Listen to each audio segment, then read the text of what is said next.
आज छात्र परिषद में जिन बेटियाओं ने बहुत महत्वपूर्ण दायित्व लिया है,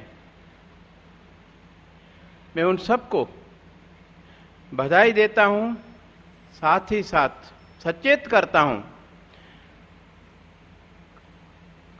अपने दायित्व के प्रति अपने हर व्यवहार में, वाणी में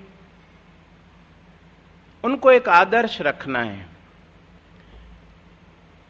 वे चाहेंगी तो नवनीत का रिजल्ट इस बार बहुत बढ़िया आएगा, न सिर्फ एकेडमिक्स में वरना हर प्रकार की गतिविधि में, वो चाहे स्पोर्ट्स हो, चाहे पेंटिंग हो, आर्ट एंड क्राफ्ट।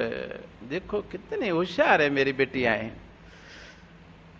हमारे लिए अपने जीवन में जो भी लक्ष्य हमने तय किया है उसे प्राप्त करने के लिए अति आवश्यक है अपने आप को शारीरिक और मानसिक रूप से न सिर्फ स्वस्थ रखना वरन सुदृढ़ भी रखना।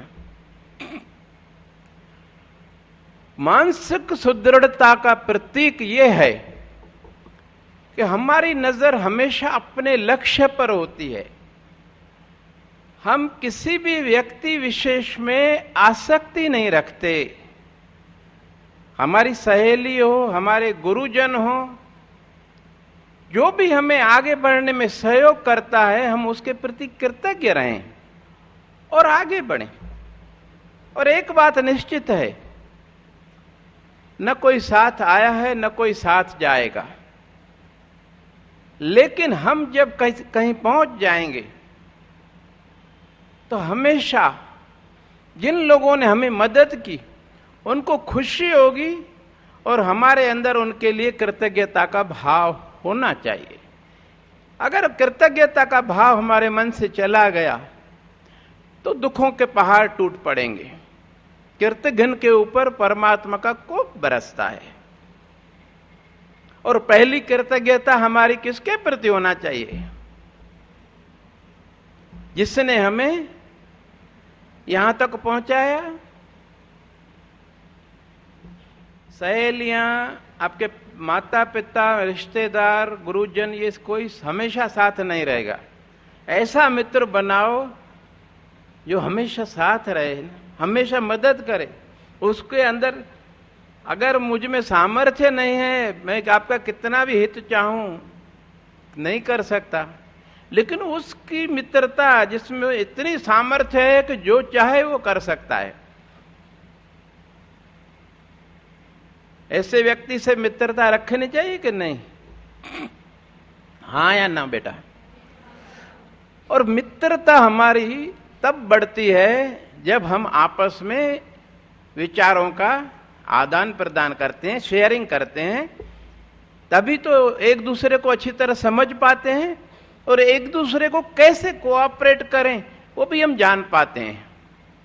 हम उसके साथ टाइम ही नहीं देंगे, बैठेंगे ही नहीं, कुछ अपने भावनाओं को शेयर नहीं करेंगे, तो फिर तो भाई मुश्किल, वो मित्रता प्रगाढ़ नहीं होगी। राम राम का होगा रास्ता, जो राम राम का रास्ता काम नहीं आता है। इसीलिए किसी भी टाइम, जरूरी नहीं है शाम को करना, 24 घंटे में जब भी आपको शांति का समय मिले, उस परम पिता परमेश्वर को जिस भी रूप में हम मानते हैं उसका ध्यान करें और उसने हमें क्या क्या दिया है वो याद करें और उसके लिए उसके प्रति कृतज्ञता व्यक्त करें। बस काफी है। यही सब, इसी को ही भक्ति पूजा सब इसी को कहते हैं बेटा। इसी में से ही बाकी सब सद्गुण भी हमारे अंदर आते हैं। हमारे रास्ते में कोई बाधा नहीं आती, हमें अच्छे मित्र मिलते हैं, सही मार्गदर्शन मिलता है, हमारे विचार विकृत नहीं होते, सकारात्मक होते हैं और हमारे सामने कोई भी कार्य असंभव नहीं होता है, क्योंकि हमारे साथ हमारा वो मित्र है जो असंभव को भी संभव बनाने की शक्ति रखता है और हमारे मन की हर एक बात जानता है और हर जगह है, एग्जामिनेशन हॉल में भी है। तो जहां पढ़ रहे हैं वहां पर भी है। रात को MP नगर से कोचिंग से लौट रहे हैं वैन में, वहां भी है। आप उसका ध्यान करके प्रार्थना करो, आपकी कभी कोई दुर्घटना नहीं घटेगी। करके देखो बेटा, प्रार्थना में बहुत बड़ी ताकत है। लेकिन प्रार्थना वो करेगा जिसके मन में वास्तव में उसके प्रति कृतज्ञता हो, ये हृदय से महसूस करता हो कि उसने हमें इतना कुछ दिया है। ये तब एहसास होता है जब हम उन लोगों को देखते हैं जिनके पास ये नहीं है। बचपन से कितनी बीमारियां, कितनी अपंगताएं, कितनी प्रकार की आर्थिक कमजोरी, मानसिक विकृति, कई लोग मंदबुद्धि बच्चे पैदा होते हैं, एपिलेप्सी वाले बच्चे। या मैं देख के भोपाल में उनका एक स्कूल है, जब उनको देखते हैं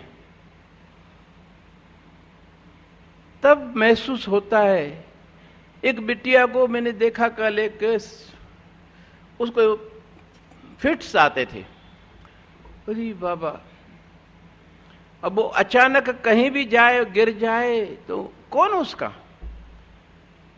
जब हम इन बातों को सोचते हैं ना, तब हमें महसूस होता है कि भगवान ने हमारे ऊपर कितनी बड़ी कृपा की है कि हमारे शरीर और मस्तिष्क को इतना स्वस्थ, सुंदर, सुदृढ़ बनाया, इतना अच्छा परिवार दिया, इतना अच्छा स्कूल, इतनी अच्छी हमारी सहेलियां, इतने अच्छे हमारे टीचर्स, और क्या चाहिए। और अभी जो फेलिसिटेशन कार्यक्रम हुआ, आपने उसमें सुना होगा, जो हमारी बिटिया ऑल इंडिया PMT में सिलेक्ट हुई थी, क्या नाम था उसका, रोमा बिटिया। उसने बहुत अच्छी बात कही, मेरे हृदय को छू गई। उसने कहा, मेरे कुछ सहेलियों ने कहा कि भाई अगर ऑल इंडिया PMT में सिलेक्ट होना है तो 24 में से कम 18 घंटे पढ़ना पड़ेगा। अब मैं 3-4 घंटे पढ़ती थी। मैंने कहा देखूं भाई, ये अगर कह रहे हैं तो 18 घंटे मैं भी पढ़ के देखूं। लेकिन जब 18 घंटे जिस दिन मैंने पढ़ा, उस दिन जो मैं 4 घंटे में पढ़ती थी उससे आधा भी नहीं मैं कर पाई। 18 घंटे बैठी रही। माँ ने, घर वालों ने, सबने देखा कि सुबेरे से बैठी हुई है, पढ़ रही है, खूब पढ़ रही है। सब लोग बोल रहे थे आज तो बहुत पढ़ रही हो।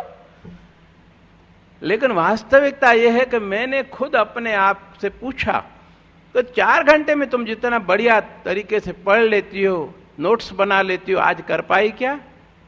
और थकान इतनी कि बस खाना भी नहीं खाया और सो गई, नींद आ गई। अब ये स्थिति में हमें क्या करना है बेटा, आप समझ सकती हो, अपने आप को फिट रखना है। अर्चना दीदी कहती हैं जो फिट है वो हिट है, और हिट रहने के लिए, फिट रहने के लिए स्पोर्ट्स में पार्टिसिपेट करना बहुत जरूरी है। कुछ भी करें, घर में सुबह कुछ जॉगिंग करें, रस्सी कूदें, योगासन करें, जहां जहां एरोबिक्स करें, जो आपकी रुचि हो।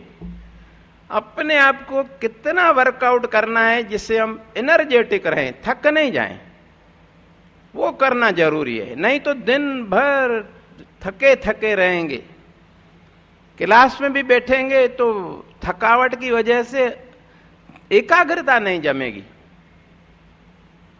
अब एकाग्रता नहीं जमेगी तो समझेंगे कैसे, पढ़ाई कैसे होगी।